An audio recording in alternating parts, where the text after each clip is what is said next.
मला काय वाटतं, लग्न पद्धती ही आता बदलायला हवी.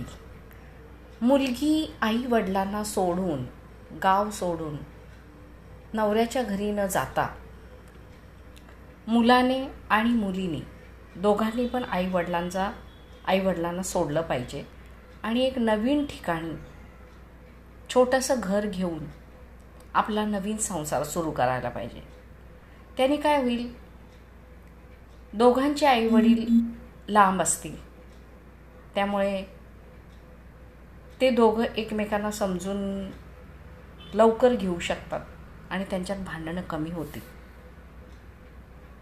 तुम्हाला काय वाटतं मला जरूर सांगा. आणि माझा व्हिडिओ आवडला तर जास्तीत जास्त शेअर करा, सबस्क्राईब करा. असेच मी छान छान विचार घेऊन येईल. आणि काय वाटतं ते कमेंट करून नक्की सांगा.